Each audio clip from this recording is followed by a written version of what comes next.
Imagine the impossible, a trick so profound, taught by a mere civilian, aged 42, to America's most elite fighter pilots.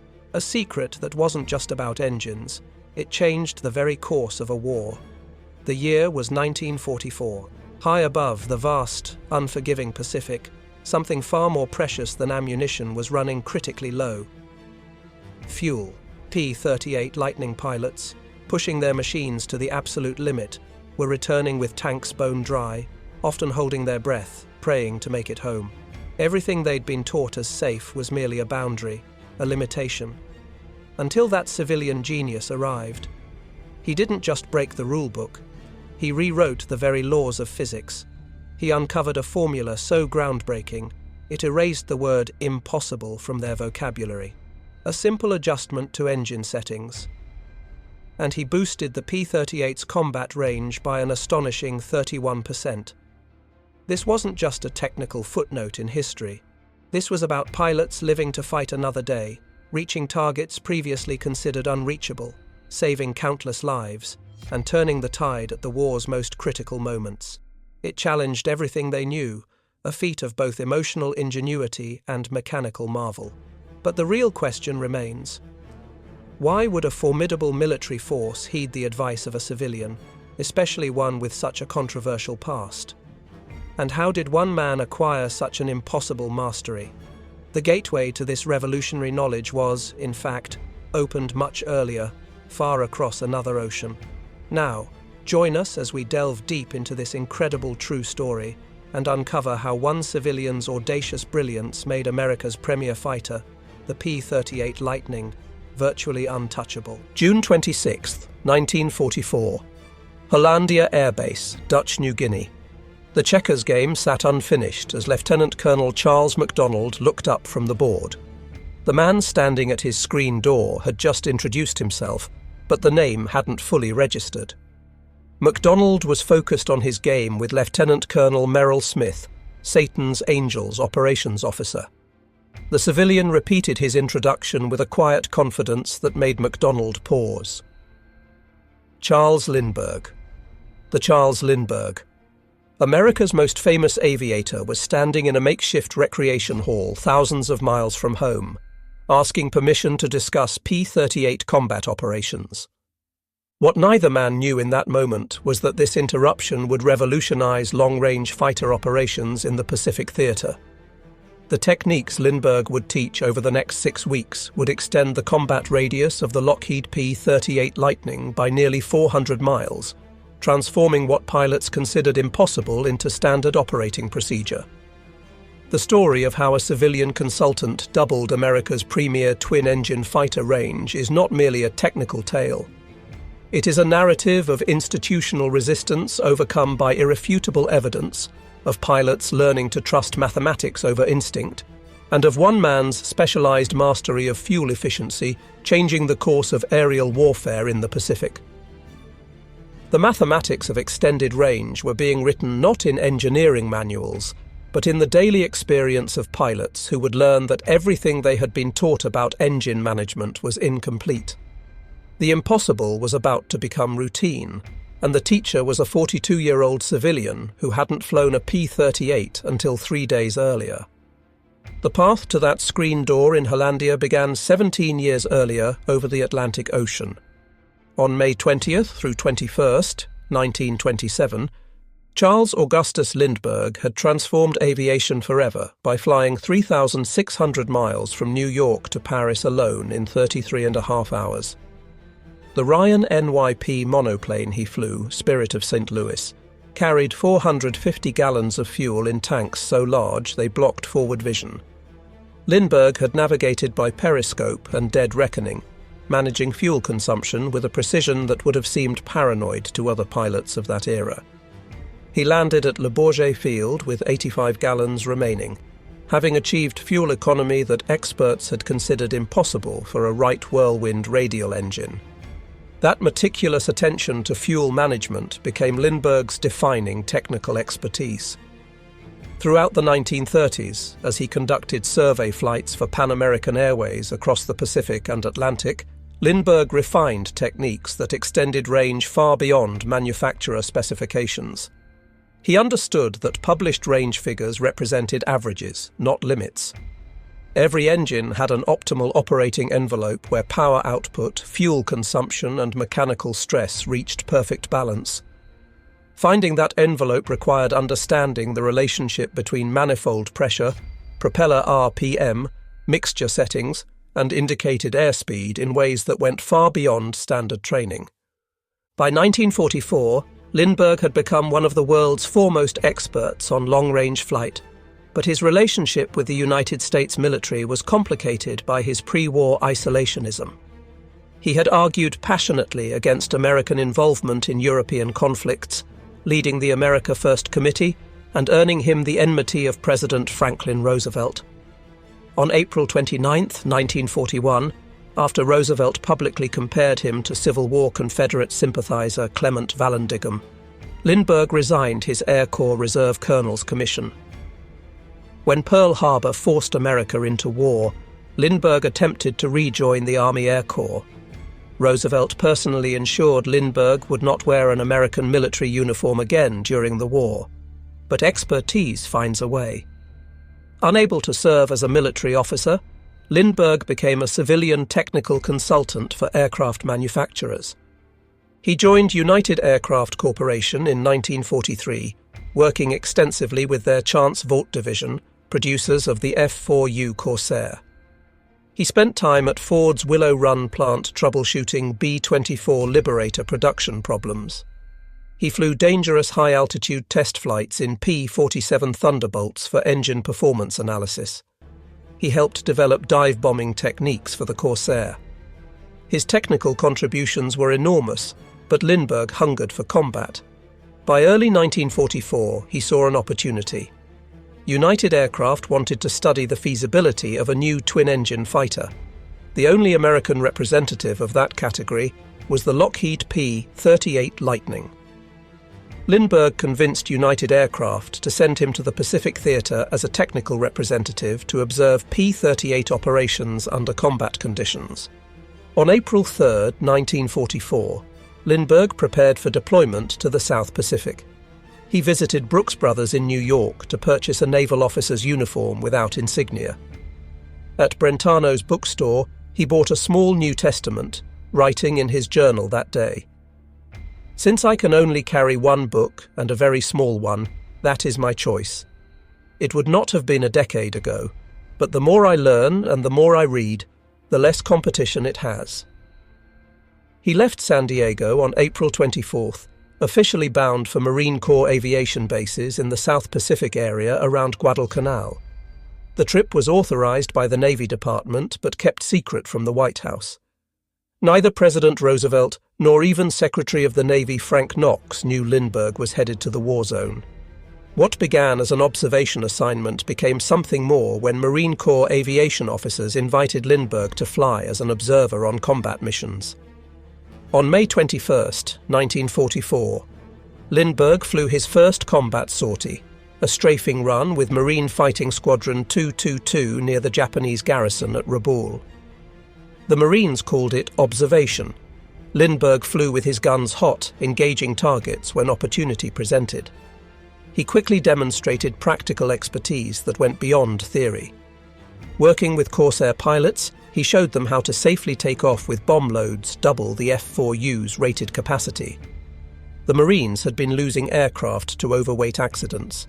Lindbergh's careful analysis of power settings, takeoff speeds, and weight distribution reduced accidents while increasing strike capability. Word spread through the Pacific Theater that the famous aviator was flying combat missions as a civilian and solving operational problems that had stumped military pilots for months. By mid-June 1944, Lindbergh had grown interested in the P-38 Lightning.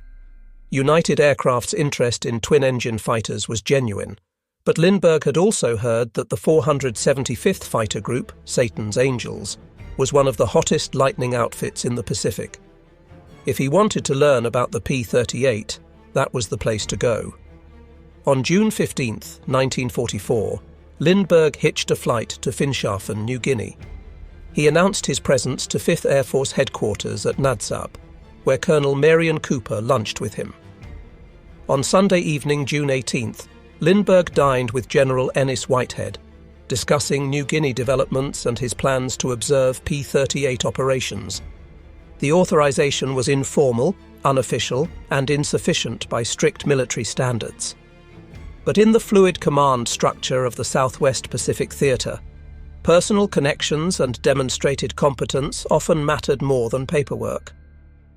On June 20th, Lindbergh spent an hour and 20 minutes getting checked out in a P-38 with the 35th Squadron of the 8th Fighter Group. It was his first time in the distinctive twin-boom fighter. On June 26th, he flew to Hollandia and walked in on Lieutenant Colonel MacDonald's checkers game. MacDonald was 29 years old and already a 10-victory ace. He commanded the 475th Fighter Group, which had been activated in Australia on May 14, 1943, and had since become one of the highest-scoring P-38 units in the theatre. The group's 3 squadrons, the 431st, 432nd, and 433rd, flew the latest P-38J models, with improved intercoolers and additional fuel capacity. These Lightnings were the longest-range fighters in the Pacific, capable of missions that no other aircraft could fly. But even with drop tanks, the P-38's operational radius was limited. Missions to distant targets left little fuel for combat maneuvering, and pilots frequently returned to base with uncomfortably low fuel reserves. Several aircraft had been lost when weather forced detours that exceeded fuel capacity. MacDonald initially dismissed Lindbergh politely, returning to his checkers game. But when Lindbergh explained that General Hutchinson, 3rd Air Task Force commander, had sent him to discuss P-38 combat operations, MacDonald paid attention. After brief conversation, MacDonald asked Lindbergh if he'd like to fly a mission the next day. Lindbergh agreed. The mission would launch at dawn.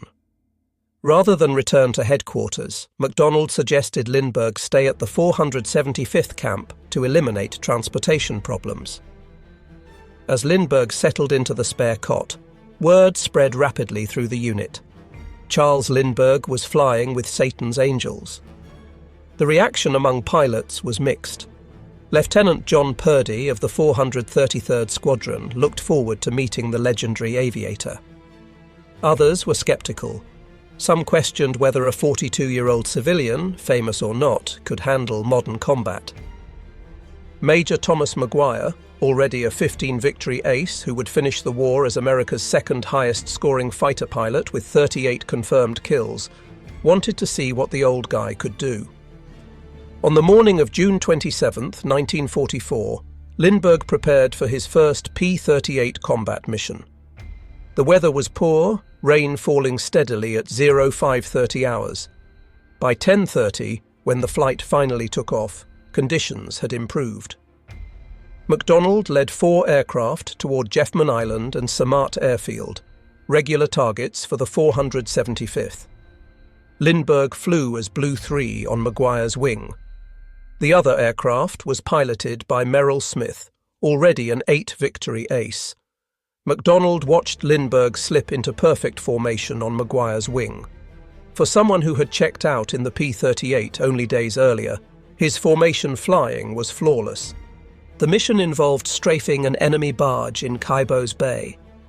Lindbergh weaved through anti-aircraft fire, his cannon and machine guns raking the target. The mission was successful, and all 4 aircraft returned safely. But what the crew chiefs noticed after landing would prove more significant than any combat action. When the ground crew checked Lindbergh's P-38 after several missions, they discovered a pattern.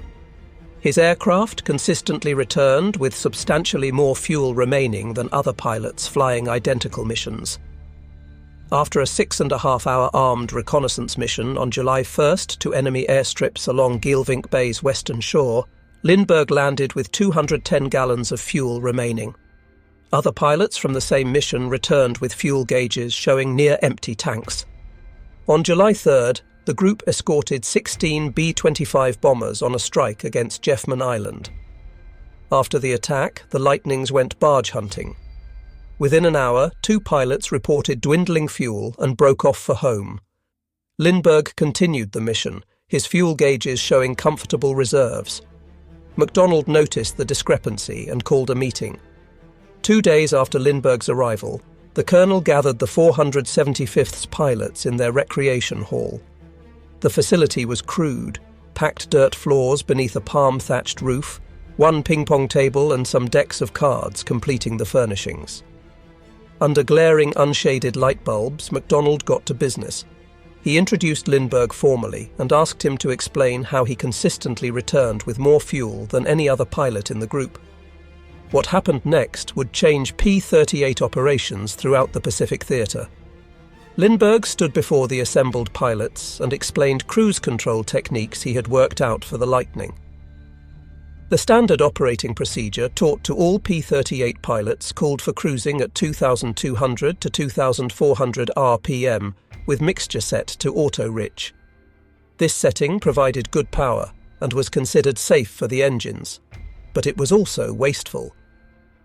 Lindbergh explained that by reducing engine speed from the standard 2,200 RPM down to 1,600 RPM, setting the fuel mixture to auto-lean rather than auto-rich, and slightly increasing manifold pressure to compensate for the lower RPM, pilots could dramatically reduce fuel consumption without losing effective cruise speed.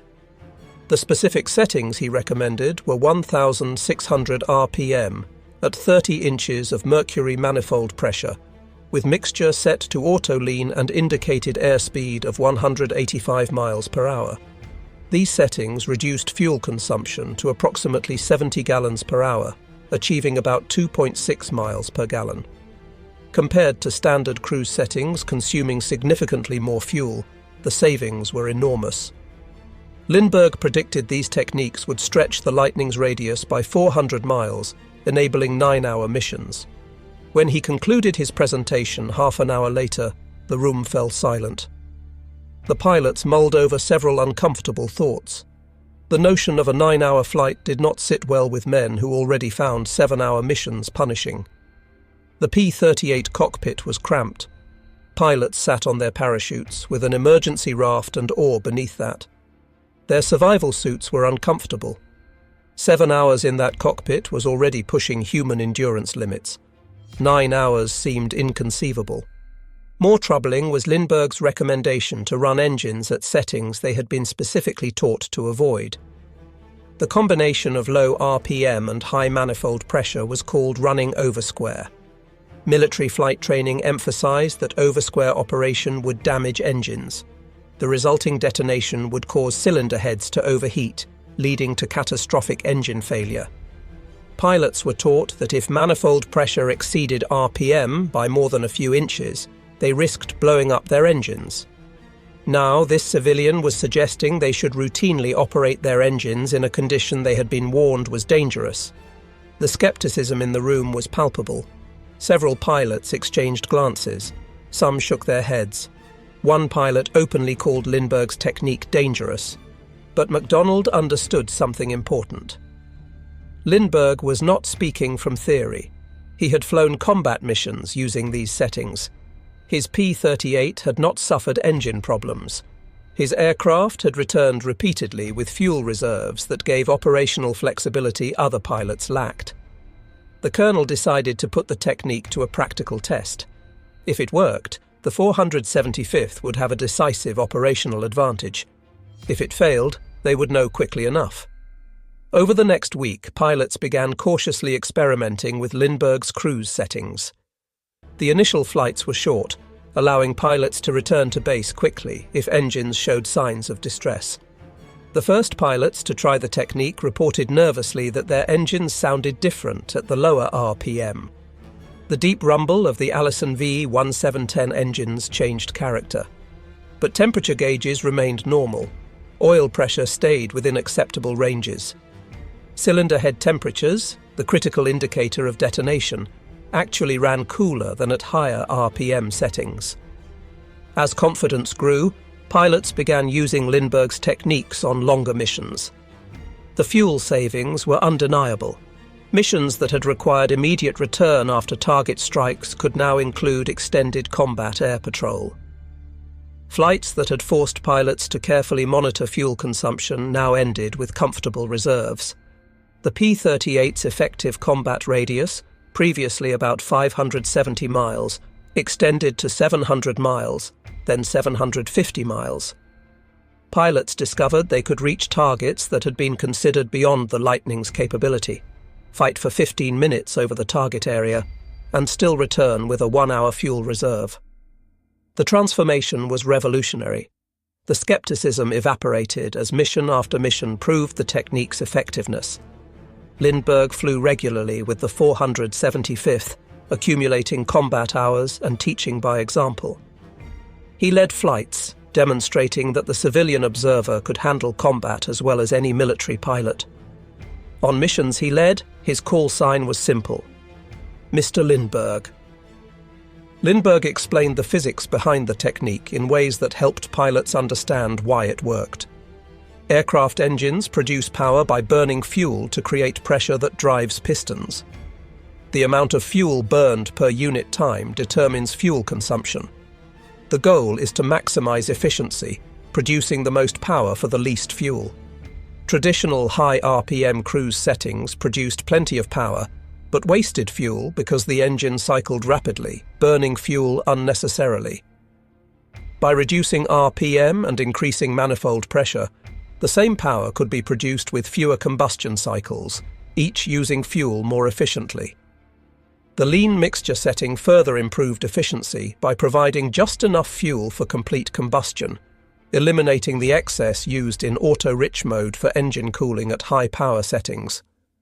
The engines did not detonate because the power setting, though over square by ratio, was not actually high-power operation. Manifold pressure of 30 inches was moderate, well below the 60-inch war emergency power settings used for takeoff and combat. The lower RPM actually reduced mechanical stress on engine components. The technique was not dangerous. It was simply different from what pilots had been taught. Lindbergh's expertise came from years of experience with long-range flight. His 1927 Atlantic crossing had taught him that published specifications were starting points, not limits. His work with Pan American Airways in the 1930s, surveying trans-Pacific and transatlantic routes, had given him thousands of hours to experiment with fuel management. The P-38 had an advantage that made experimentation less risky than it seemed: twin engines.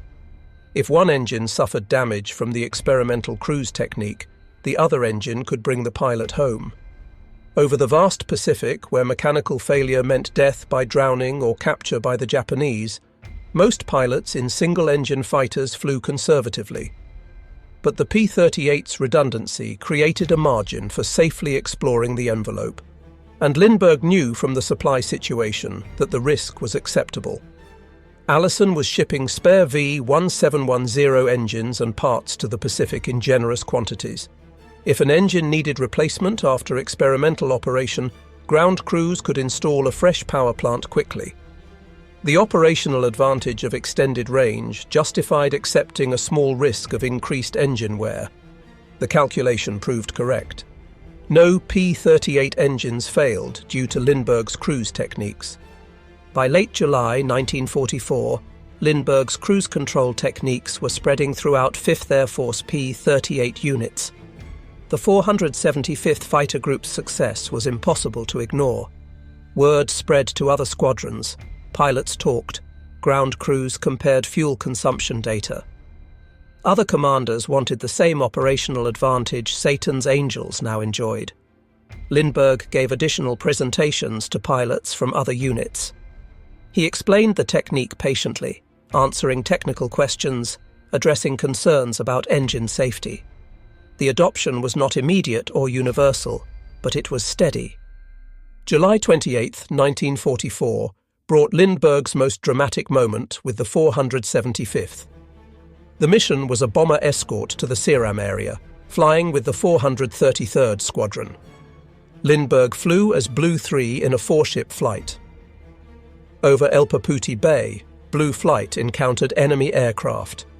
2 Mitsubishi Ki-51 Sonyas Japanese light bombers used for reconnaissance and ground attack, were returning from searching for a missing comrade.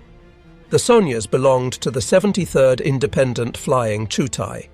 One was piloted by the unit's commanding officer, Captain Saburo Shimada, the other by Sergeant Yokogi. The American fighters attacked. The Sonyas were outmatched, slower, less maneuverable and lightly armed compared to the Lightnings. They should have been easy kills. But Shimada was an experienced pilot who had no intention of dying easily. The engagement turned into a running battle. P-38's from the 9th Fighter Squadron had found the Sonyas first and were already engaged when MacDonald's flight arrived.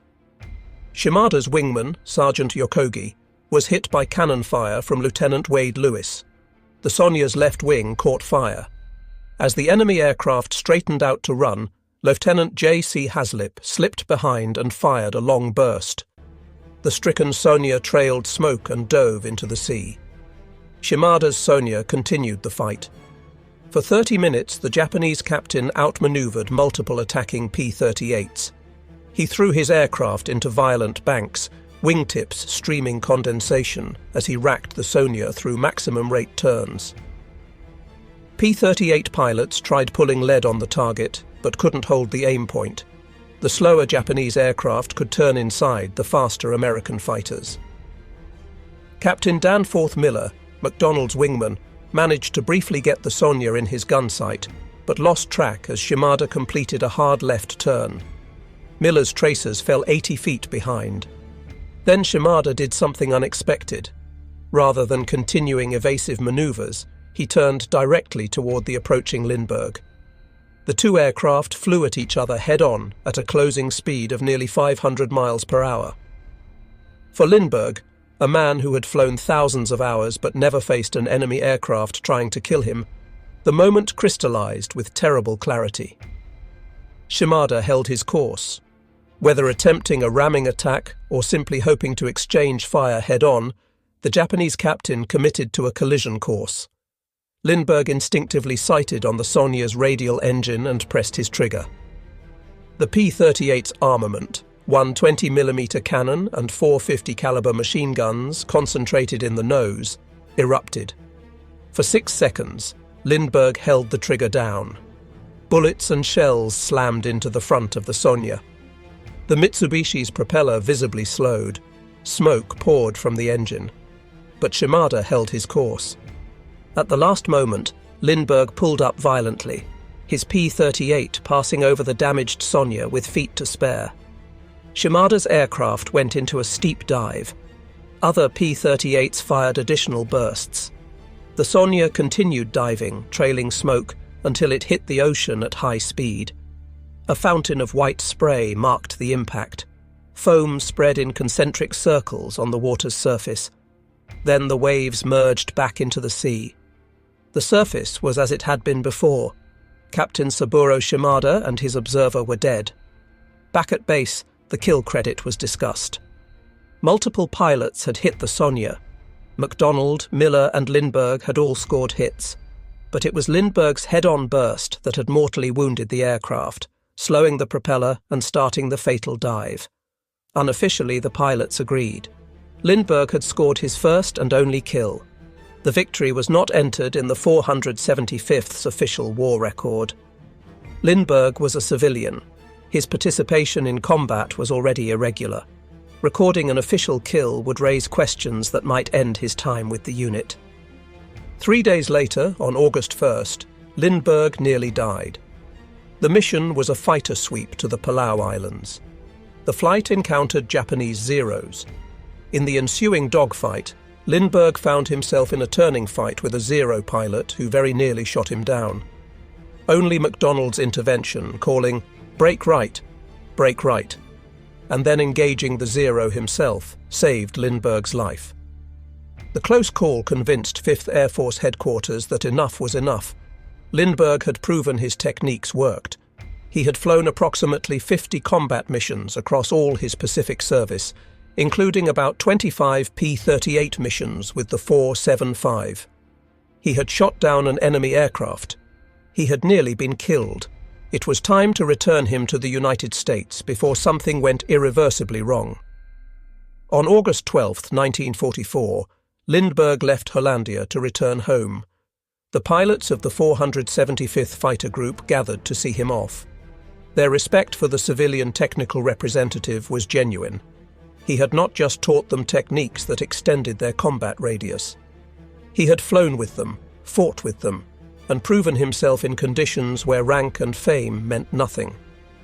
The impact of Lindbergh's fuel efficiency techniques extended far beyond the 475th Fighter Group. By October 1944, P-38 units throughout the Pacific were using variations of his cruise control settings. The specific numbers varied slightly between units and conditions, but the principle was universal. Lower RPM, higher manifold pressure, leaner mixture, all combined to extend range dramatically. The operational implications were profound. Targets that had been unreachable became accessible. Japanese bases that had enjoyed immunity from fighter escorts now faced P-38's with enough fuel to fight over the target and return home safely. The extended range allowed fighters to escort bombers on missions that had previously been flown unescorted or not flown at all. Long-range fighter sweeps could penetrate deeper into Japanese-held territory. The P-38 groups in Dutch New Guinea were soon flying 950 miles to targets, fighting for 15 minutes and returning to base. Such missions had been impossible before Lindbergh's techniques became standard practice. The range extension was not trivial. In the second half of 1944, the increased combat radius enabled operations that directly supported MacArthur's advance toward the Philippines. Airfields that could not have been supported by existing fighter ranges became viable forward bases. Invasion plans that had required waiting for closer airfields could proceed more quickly. The strategic impact was measured not just in miles, but in time. Operations that would have taken months were completed in weeks because fighter cover could reach farther faster. The technique also saved lives. Pilots who previously returned to base with fuel gauges showing empty now had reserves for emergencies. Bad weather that forced detours no longer meant certain loss of aircraft. Pilots who sustained damage in combat had better chances of reaching home. The fuel reserves provided a safety margin that directly reduced combat losses from non-combat causes. The extended range proved especially valuable during the liberation of the Philippines. When MacArthur's forces invaded Leyte in October 1944, P-38's flying from bases in New Guinea and Morotai provided fighter cover over distances that had been impossible months earlier. The difference between reaching the target with no fuel reserves and reaching it with an hour of fuel meant the difference between providing effective cover and merely showing up. Yet the adoption of these techniques was not without controversy. Some commanders initially resisted, concerned about engine reliability.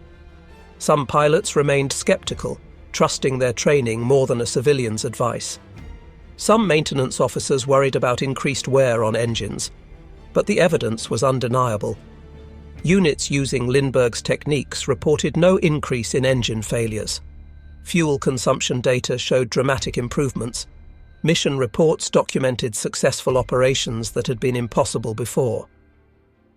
By late 1944, Lindbergh's cruise control technique was officially incorporated into P-38 operating procedures.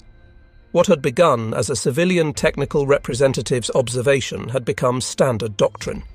The US Army Air Forces published updated cruise control charts for the P-38 that reflected Lindbergh's discoveries. Pilot training materials were revised to include proper lean-of-peak mixture operation.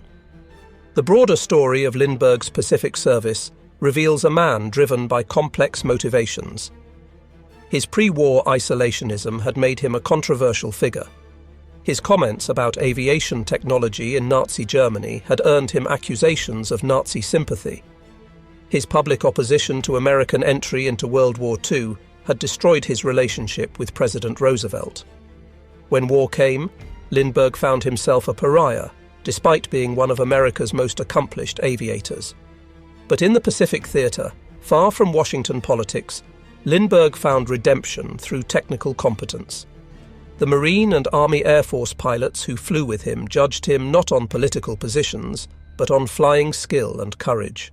Major Richard Bong, America's highest-scoring ace with 40 victories achieved while serving with V Fighter Command Headquarters and various units across the theatre, told a United Press reporter that Lindbergh was as hot a pilot as any of us. He would have been out there knocking off Japs every day if General Kenny had let him. The assessment from someone of Bong's caliber meant more than any political rehabilitation could have provided. Lindbergh had proven himself where proof mattered most, in combat. After returning to the United States in mid-August 1944, Lindbergh continued his technical contributions to the war effort. In October 1944, he participated in a joint Army-Navy conference on fighter aircraft performance at Naval Air Station Patuxent River, Maryland. He flew and evaluated captured Japanese aircraft, providing insights into enemy capabilities. He continued consulting for United Aircraft and other manufacturers, troubleshooting problems that arose in combat operations. The technical specifications of what Lindbergh accomplished reveal the magnitude of improvement. The P-38's Lightning had internal fuel capacity of 410 gallons in standard tanks, 2 90-gallon mains, 2 60-gallon reserves, and 2 55-gallon leading-edge tanks. With provisions for external drop tanks, total capacity could exceed 1,000 gallons. At standard cruise settings of 2,200 RPM and auto-rich mixture, fuel consumption varied by source, but was significantly higher than Lindbergh's method. Lindbergh's technique reduced consumption to approximately 70 gallons per hour total. Combat radius increased from approximately 570 miles to 750 miles with the same combat and reserve allowances, representing a 31% improvement. For missions requiring maximum range, additional drop tanks combined with cruise techniques achieved flights approaching 9 hours, covering over 1,000 miles. These capabilities transformed Pacific operations. The strategic island-hopping campaign that characterized MacArthur's advance through New Guinea and into the Philippines relied on air superiority at each stage.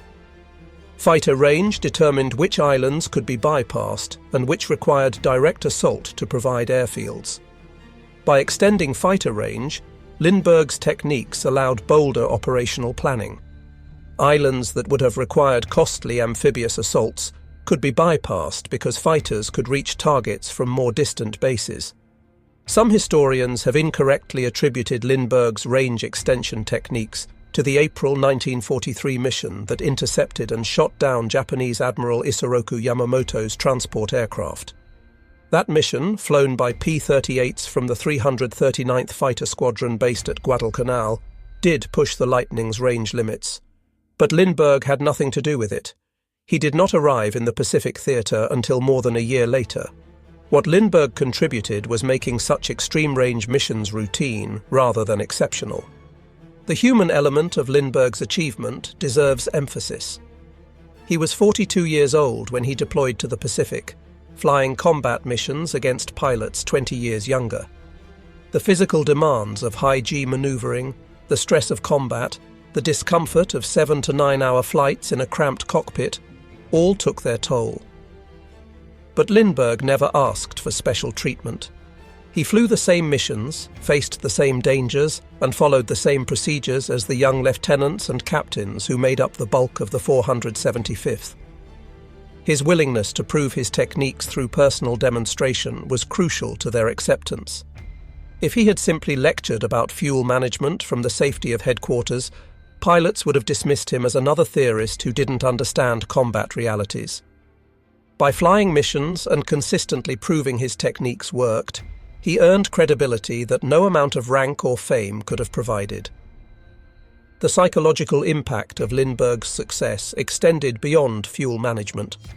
He demonstrated that civilian technical expertise had value in combat operations. Military organizations naturally privilege rank and combat experience. But complex modern warfare required technical sophistication that often resided outside the military chain of command. Lindbergh proved that civilians with specialized knowledge could contribute meaningfully to combat effectiveness if given the opportunity. His success encouraged military commanders to listen to civilian technical representatives from aircraft manufacturers, engine companies, and research organizations. The improved cooperation between military users and civilian developers accelerated the pace of technical innovation throughout the war. The P-38 Lightning itself deserves recognition as an aircraft that enabled Lindbergh's techniques.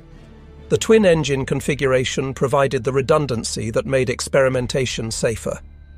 The Allison V-1710 engines, while often criticized for various problems, responded well to careful mixture management.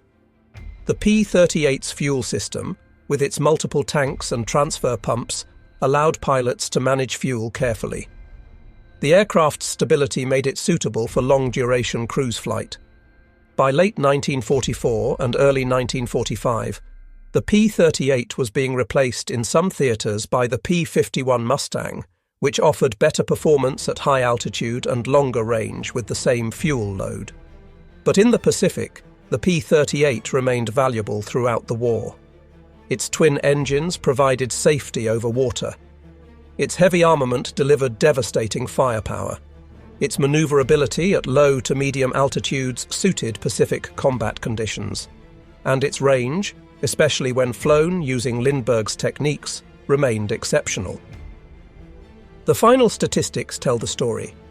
The 475th Fighter Group, flying P-38s exclusively, achieved 551 aerial victories, making it the top P-38 unit in the war.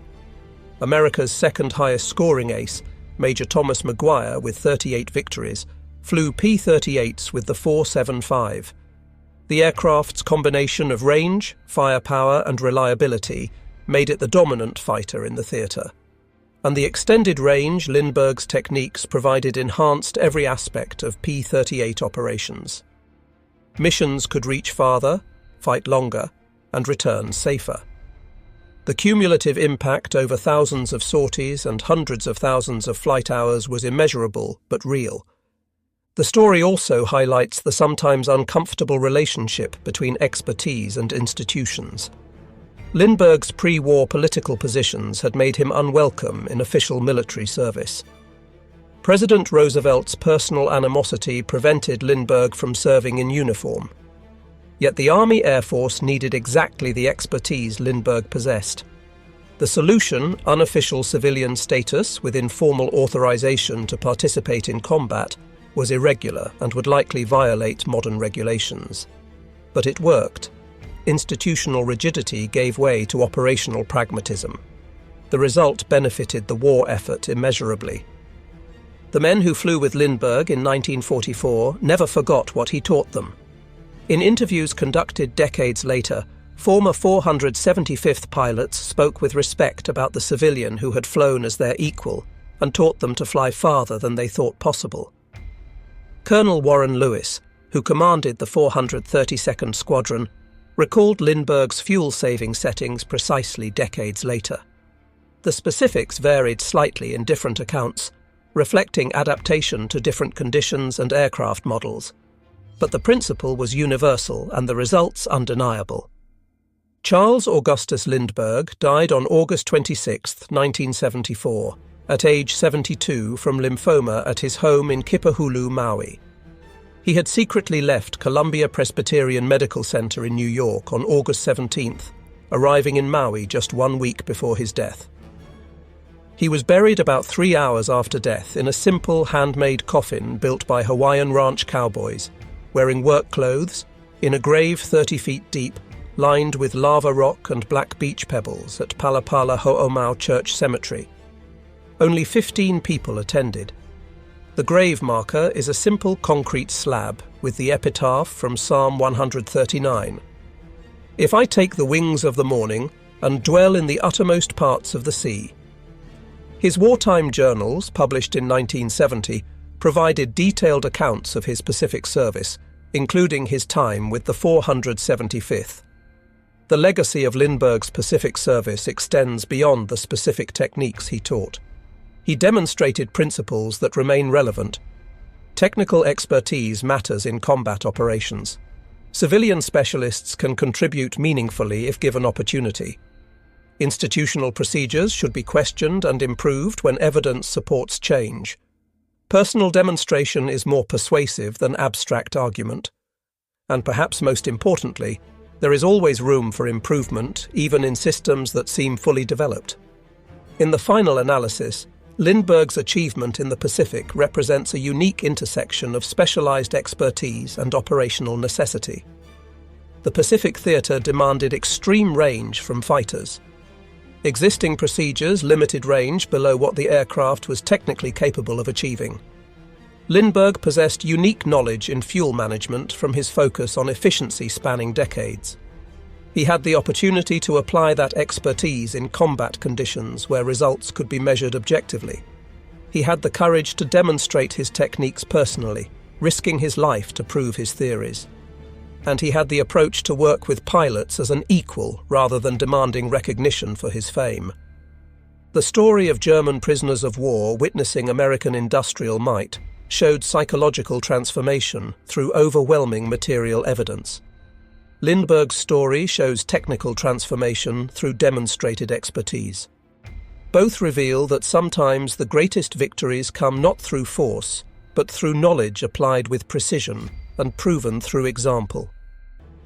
The German prisoners returned home knowing that democratic prosperity could create abundance. The American fighter pilots who learned from Lindbergh gained techniques that multiplied their operational effectiveness while bringing them home safely. The P-38 Lightning flew on until war's end, its distinctive twin-boom silhouette a symbol of American air power in the Pacific. The pilots who flew it remember the aircraft with affection despite its quirks and challenges. And those who flew it in 1944 and after remember also the civilian, who taught them that the impossible was merely difficult, that published limits were starting points, not boundaries, and that understanding could unlock capabilities hidden in plain sight. That is Lindbergh's Pacific legacy.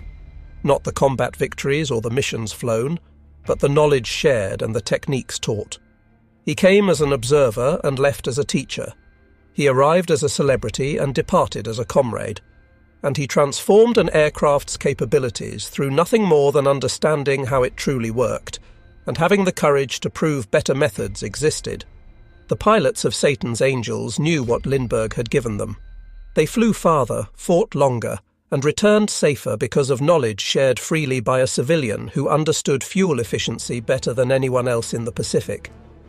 That knowledge, proven in combat and adopted throughout the theatre, represents one of the most successful technical innovations of the Pacific Air War. And it came not from laboratories or engineering departments, but from one man's specialized mastery of an art he had perfected 17 years earlier over the Atlantic Ocean. That mastery, applied in a different context with different aircraft, proved as valuable in 1944 as it had been in 1927.